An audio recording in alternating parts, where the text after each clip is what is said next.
You're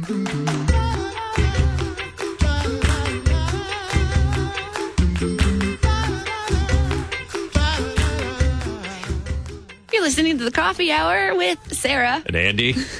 It's Friday of Lutheran Schools Week. We've been talking with kids from different schools around the St. Louis area. Absolutely. We're going to catch up. Yesterday, we had a chance to catch up with Metro East Lutheran High School. We'll share their story with you on Monday, I believe. Yeah. And we weren't able to squeeze it in today, but we'll share it on Monday. And we have more students we're catching up with today. St. Paul's Lutheran School in Hamel, Illinois. They're making their way into the building right now to prepare for chapel. They'll be sharing some music with us in chapel here today. So catch that at 10 o'clock. Yeah. You can actually hear live chapel services, which is so exciting here on KFUO. So you can hear music from St. Paul's Lutheran School in Hamel, Illinois. Speaking of education, what do you have for us today? So today we get to talk about kids. I love talking about kids. And classical education and how parents can help their kids mature and grow into adults in a way that's productive and successful. So we have Heather Smith, who's a classical education advocate, joining us today to talk about that stuff. Thanks for joining us, Heather. Glad to be here. I love talking with you about classical education, one, because you're so passionate about it. I am. And also experienced, too. You were a teacher for how many years? You were in Wyoming? A total of 12 years. Wow. Yeah. I love talking with you about classical education. Okay, so we only have so many minutes to pack in, but I want to talk for like 2 hours about classical education.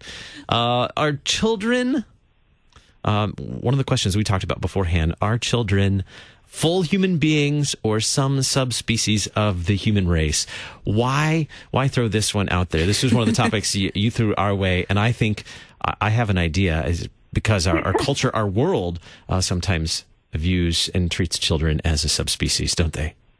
Yes, and that's something that's gone back all the way to the Enlightenment, with Rousseau back, several centuries ago, that people started thinking of children as these almost alien creatures, this magical time of innocence that we don't want to mess up and we can't quite understand, so we'll just let them do whatever they want to do. And I don't think that's a very scriptural idea. I think it's so important for us to realize from conception, this is a human being. And so just like we interact with adults, we want this little human being to mature and grow into an adult human being who is loving God and serving the neighbor.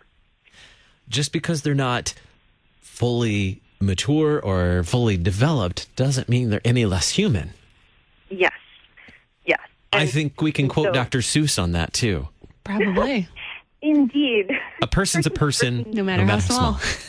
See, we've all read it. Yes. So what does this result in then for us as a culture? What do we end up doing then? How do we end up treating children because of this worldview when it comes to, or this misunderstanding of children and who they are? Yeah, I see it in so many ways. It's obvious in some of the entertainment, children's television shows and the books that are published for children. They're trying to only give children things that are at their level where they are right now, not giving them something that they can grow into. And, it's just even, every restaurant you go to has chicken fingers on the menu because we assume children only like certain things. They can't handle other things. But I think where it really gets to me is that this seeps into education and discipline of children altogether, so that everything has to be child-centered, which is not altogether bad, but it assumes that the child is capable of having good taste, which is not really the case. So we drop everything for our whining toddlers and ignore our adult companions. We roll our eyes at the teenagers. Oh, well, that's just what they do, rather than thinking, hey, I could help this child mature into the person I want him or her to be as an adult. Sure. And we see that all the time with with parents dealing with kids or teachers dealing with kids. And so much of that revolves around wanting those kids to be happy. But Yes. but is happiness really really the main goal of all of this building children up? No, and if we teach children that happiness is the main goal by giving them what they want or things that they like, I mean, that ends up for us with adults who think happiness is the main goal, and hedonism is not the way to go. This is not a Christian way to look at things. That happiness is not our highest priority. Our highest priority is to fear, love, and trust in God, and to love and serve our neighbor. And that is what we should be teaching our children. The way that we should be doing everything in school, in home, really leading them in that way. So let's give us some examples of how we can do that, how we can teach and give them the good things that aren't necessarily focused on happiness, but aim toward them growing into mature human beings and those who seek to serve their neighbor. Sure. And I think it's always best to start with the family. That's your closest neighbors. You're born to that family, and they're your neighbors for the rest of your life, like it or not. And we know that, theologically, we know we're all born sinful. We're selfish.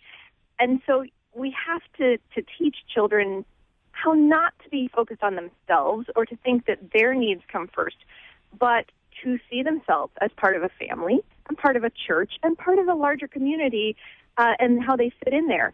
I think that one key thing to start with is that, love for our neighbor flows from honoring our parents.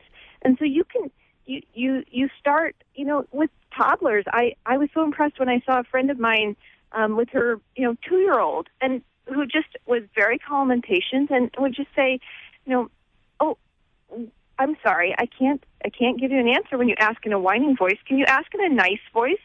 And a 2-year-old can understand this is not the behavior I should have, even though it comes naturally to a 2-year-old. So, there are things we can do to train them all along.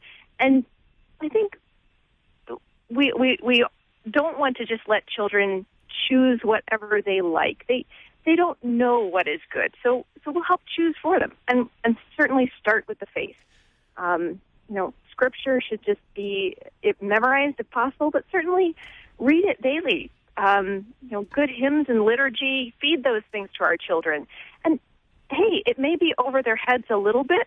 That's okay, because we've got the family of, parents, other siblings, teachers. We're swimming alongside the children. We're not going to let them drown in these things. They'll learn their way through it, and they'll enjoy these things so much more when they have room to grow into them, rather than just being given the things that seem good or that they like at the time. Would you say there's a difference between catering to children and having empathy?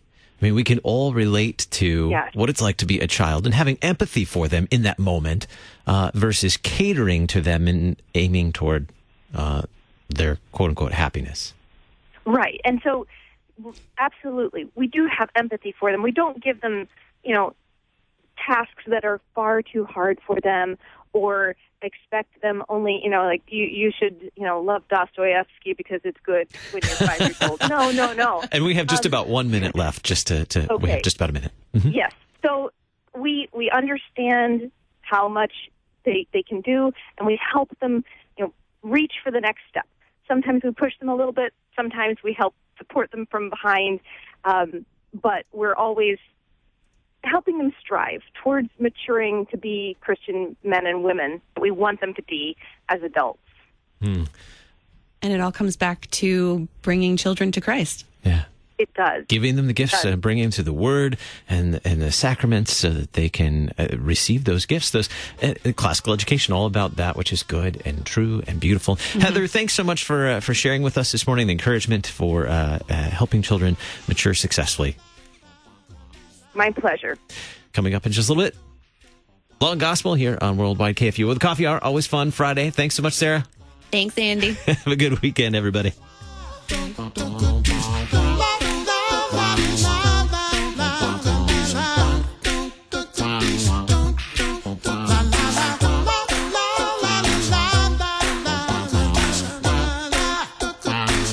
The Coffee Hour with Andy and Sarah is a production of KFUO, the listener-supported broadcast ministry of the Lutheran Church Missouri Synod. To support the Coffee Hour and KFUO Radio, visit kfuo.org or text KFUO to 41444. KFUO, Christ for you, anytime, anywhere. Concordia University, Wisconsin in Mequon overlooks a half mile of beautiful Lake Michigan shoreline. CUW campus is located 15 miles north of Milwaukee with over 70 undergraduate majors, 28 graduate degree programs, and doctorate programs in pharmacy, physical therapy, occupational therapy, and nursing practice. CUW offers online learning and accelerated learning at one of 9 Wisconsin centers and 1 in St. Louis. Traditional or accelerated education. CUW has the program for you. CUW.edu.